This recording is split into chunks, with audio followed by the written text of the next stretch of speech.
নমস্কাৰ আজি আমাৰ স্পোকেন ইংলিছ থিওৰি ক্লাছৰ স্টেপ 4 আমি স্টেপ 1 2 3 আমি শিকি আহিলো আমি টেন্সৰ বাক্যবোৰ আমি কেনে ধৰণে ফৰ্ম কৰিম আমি কেনে ধৰণে ক'ব পাৰো আজি আমি স্টেপ 4ত আমি শিকিম আমি কেনে ধৰণে সেই সেন্টেন্সবোৰ যিবোৰ টেন্সৰ বাক্য সেই টেন্সৰ বাক্যবোৰ আমি স্পোকেন ইংলিছত কেনে ধৰণে ব্যৱহাৰ কৰিম আমি কেনে ধৰণে প্ৰেক্টিস কৰিলে আমি শিকিব পাৰিম তাৰ বিষয়ে আপোনালোকক সকলোখিনি কম গতিকে ভিডিওটো স্কিপ নকৰাকৈ হেখলৈকে চাই যাব হেখলৈকে চাই গলে আপোনালোকে ডেফিনেটলি এই বাক্যবোৰ ঘৰতে প্ৰেক্টিস কৰি আপোনাৰ কমিউনিকেশন স্কিল আপুনি ডেভেলপ কৰিব পাৰিব আৰু যদি ভিডিওটো চাই ভাল পায় ভিডিওটো লাইক আৰু শেয়াৰ কৰি যাবলৈ সমুলি নাপাহৰিব আৰু যদি আপুনি স্পোকেন ইংলিছৰ ক্লাছবোৰ ডেইলি পাই থাকিব বিচাৰে তেতিয়াহলে চেনেলটো সাবস্ক্ৰাইব কৰি লৈ অল নটিফিকেশন অন কৰি লব সো আহক এটা ভিডিওটো আৰম্ভ কৰো এতিয়া কথা হল স্টেপ 1 স্টেপ 2 স্টেপ 3 ভিডিও কেটাত আমি শিকি আহিছিল আমি টেন্সৰ বাক্যবোৰ কেনে ধৰণে ফৰ্ম কৰিব লাগে আপোনালোকে যদি এই ভিডিও কেটা চোৱা নাই ওপৰৰ আই বটমত এই ভিডিও কেটাৰ লিংক পাব আপোনালোকে চাই লৈ শিকি ল'ব পাৰিব আজি আমি কথা পাতো হেই টেন্সৰ বাক্যবোৰ আমি কনভাৰসেশনত কেনে ধৰণে ব্যৱহাৰ কৰিব পাৰো আপুনি যেতিয়া কোনো এটা কনভাৰসেশন কৰিবলৈ যায় হয়তো আপুনি হেই বাক্যবোৰ প্ৰেজেন্টত ক'ব লগা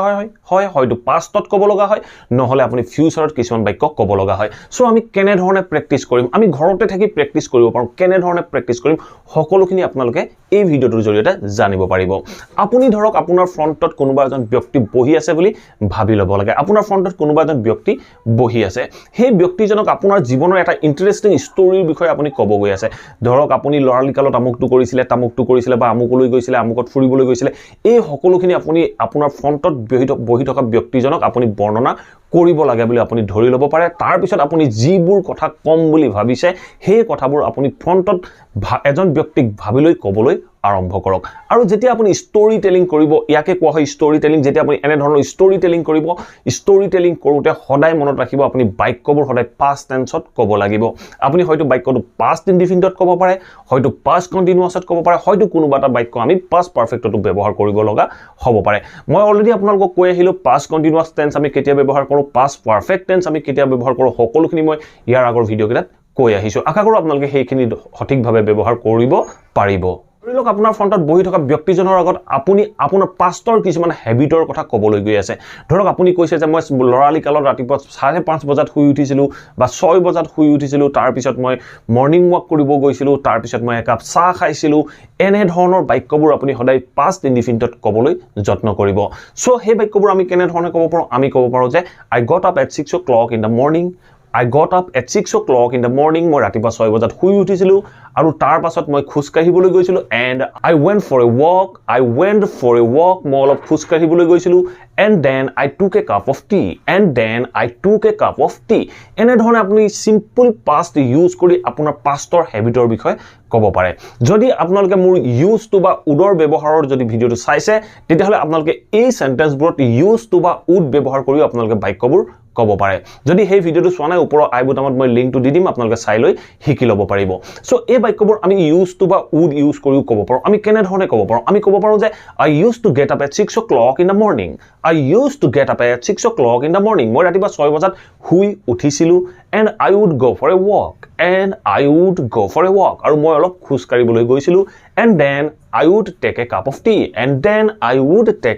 tea আৰু তাৰ পাছত মই একাপ চাহ খাইছিলো তাৰ পিছত আপুনি যিমানখিনি আপোনাৰ পাষ্টৰ হেবিট আছিল সেই হেবিটখিনিত would ইউজ কৰি তাৰ পিছত ভাৰ্বৰ ফাৰ্স্ট ফৰ্ম ইউজ কৰিও ক'ব পাৰে হয়তো কোনোবাটো সেন্টেন্স আপুনি পাষ্ট ইনডিফিনিটত কক নো প্ৰবলেম আপোনালোকে যেনে ধৰণে মন যায় তেনে ধৰণে আপোনালোকে ক'ব পাৰে আপোনালোকে প্ৰথম অৱস্থাত সদায় এইটো যত্ন কৰক যেতিয়া আপুনি পাষ্টৰ কোনো হেবিটৰ কথা ক'ব বা পাষ্টৰ আপোনাৰ কোনো ঘটনাৰ বিষয়ে ক'ব বা আপুনি কোনো এটা ষ্টৰীৰ বিষয়ে ক'ব তেনে ক্ষেত্ৰত আপোনালোকে বাক্যবোৰ সদায় পাষ্ট ইনডিফিনিট বা পাষ্ট কন্টিনিউয়াছ পাষ্ট পাৰফেক্ট কন্টিনিউয়াছ ইউজ কৰিবলৈ যত্ন কৰিব যাতে আপোনালোকে চাব আপুনি ষ্টৰী টেলিংত কোনো এটা সেন্টেন্স যাতে ফিউচাৰ বা প্ৰেজেন্টত আহি নপৰে ঠিক তেনে ধৰণে আমি বিভিন্ন সাধু কথা ল'ব পাৰো আমি বিভিন্ন সাধু কথা আমাৰ লৰালিকালত শুনি আহিছো যেনে সিংহ আৰু নিগনিৰ সাধুটো আপোনালোকে ইংৰাজীত কেনে ধৰণে ক'ব তাৰ ওপৰত আপোনালোকে প্ৰেক্টিস কৰিব পাৰে আপুনি ক'ব পাৰে যে এসময়ত এখন হাবিত এটা সিংহ আছিল আমি ক'ব পাৰো যে there was a lion in a forest এখন হাবিত এটা সিংহ আছিল এদিনাখন সি গছ এজোপাৰ তলত শুই আছিলে মিন্স আপোনালোকে সেন্টেন্সটো চাওক পাষ্ট কন্টিনিউয়াছ হৈ গ'ল পাষ্ট কন্টিনিউয়াছ হৈ যোৱাৰ লগে লগে আমি ক'ব লাগিব যে the lion was sleeping under a tree The lion was sleeping under a tree. আৰু এটা নিগনি সেই ঠাইলৈ আহিছিল আপুনি ক'ব পাৰে যে এই নিগনি এটা সেই স্থানলৈ আহিছিল আপুনি কেনে ধৰণে ক'ব আপুনি ক'ব যে a mouse arrived to that place a mouse arrived to that place এটা নিগনি সেই স্থানলৈ আহিছিল এনে ধৰণে আপোনালোক যিবোৰ বাক্য দৰকাৰ হয় সেই বাক্যবোৰ past tense ত ফৰ্ম কৰি আপুনি ক'বলৈ যত্ন কৰক ষ্টৰী টেলিং সদায় মনত ৰাখিব ষ্টৰী ৰাইটিং এ হওক বা ষ্টৰী টেলিং এ হওক সকলোবোৰ ক্ষেত্ৰতে আমি সদায় past tense ব্যৱহাৰ কৰিব লাগিব গতিকে আপোনালোকে মনত ৰাখি লওক যেতিয়া ষ্টৰী ক'ব আপোনাৰ পাষ্টৰ হেবিটৰ বিষয়ে ক'ব সদায় আপোনালোকে past tense ব্যৱহাৰ কৰিব আৰু যদি কোনোবা ছাত্ৰ ছাত্ৰীয়ে এক্সামত ষ্টৰী ৰাইটিংৰ ওপৰত কিবা কোৱেশ্চন কৰিব লগা হয় তেতিয়া মনত ৰাখিবা তোমালোকে সদায় সেই ষ্টৰীটো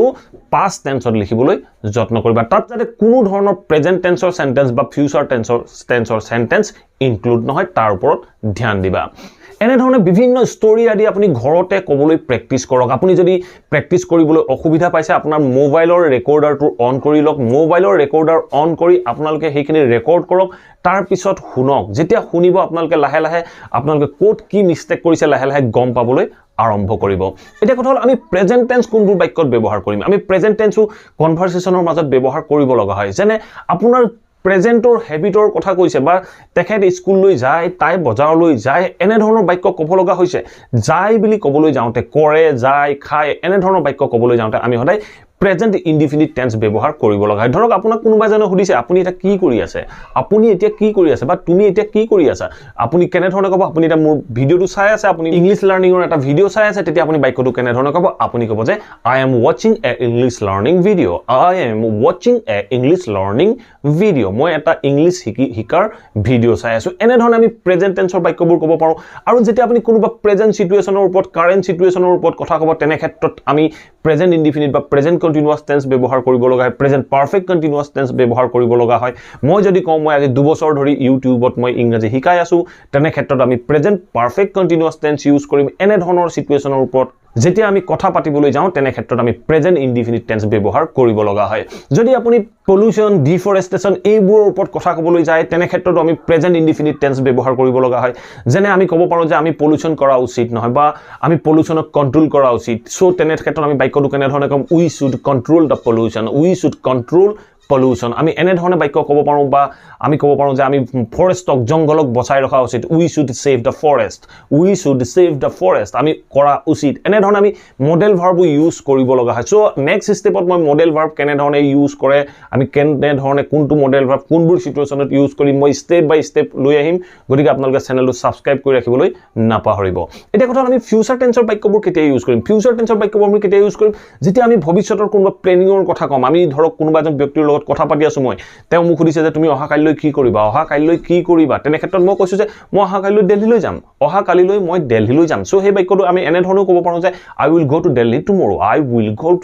tomorrow বা হে বাক্যটো আমি এনে ধৰণে ক'ব পাৰো I am going to Delhi tomorrow মই অহা কাইলৈ দিল্লীলৈ গৈ আছো বা যাম এনে ধৰণে আমি ক'ব পাৰো সো আপোনাক যদি সুধে কোনোবাই তুমি কাইলৈ 9টা বজাত কি কৰি থাকিবা 9টা বজাত অহা কাইলৈ ৰাতি 9 বজাত তুমি কি কৰি থাকিবা আপুনি ধৰক কৈছে মই এখন মুভি চাই থাকিম সো সিম্পল আপুনি ফিউচাৰ কন্টিনিউয়াস টেন্সত বাক্যটো ক'ব পাৰে আপুনি ক'ব পাৰে যে I will be watching a movie মই এখন মুভি চাই থাকিম এনে ধৰণে আমি যেতিয়া ফিউচাৰ প্লেনিংৰ কথা ক'বলৈ যাওঁ তেনে ক্ষেত্ৰত আমি ফিউচাৰ টেন্সৰ যিকোনো সেন্টেন্স আমি ক'ব লগা হ'ব পাৰে গতিকে এনে ধৰণৰ সেন্টেন্সবোৰ আপোনালোকে ঘৰতে থাকি যিমান পাৰে সিমান প্ৰেক্টিছ কৰিবলৈ আৰম্ভ কৰক আৰু পাষ্ট টেন্সৰ বাক্যবোৰ যিবোৰ আপোনাৰ পাষ্ট টেন্সত আপোনাৰ পাষ্টৰ হেবিটৰ কথা ক'ব সেই হেবিটৰ ক্ষেত্ৰত আপোনালোকে ইউজ টু আৰু উড ব্যৱহাৰ কৰিবলৈ আৰম্ভ কৰক ব্যৱহাৰ কৰিবলৈ শিকক যাতে আপোনালোকে সেন্টেন্সবোৰ খুব ভালকৈ সহজে ক'ব পাৰে মই অলৰেডি কৈ আহিলো যে এই ভিডিওটোৰ লিংক মই ওপৰৰ আই বুটামত দি দিছো আপোনালোকে চাই লৈ শিকি ল'ব পাৰিব সো আশা কৰোঁ আপোনালোকে এই ভিডিওটোৰ পৰা নিশ্চয় গম পালে আমি ইংৰাজী কেনে ধৰণে প্ৰেক্টিছ কৰিব লাগে যদি ভিডিওটো ভাল পালে প্লিজ ভিডিওটো লাইক আৰু শেয়াৰ কৰিবলৈ নাপাহৰিব আৰু কমেন্ট কৰি মোক জনাব আপোনালোকে এই ভিডিওটোৰ পৰা কিমান উপকৃত হ'ব পাৰিলে আৰু যদি চেনেলটো সাবস্ক্ৰাইব কৰা নাই প্লিজ সাবস্ক্ৰাইব কৰি অল নটিফিকেশন অন কৰি ল'ব Thank you for watching this video.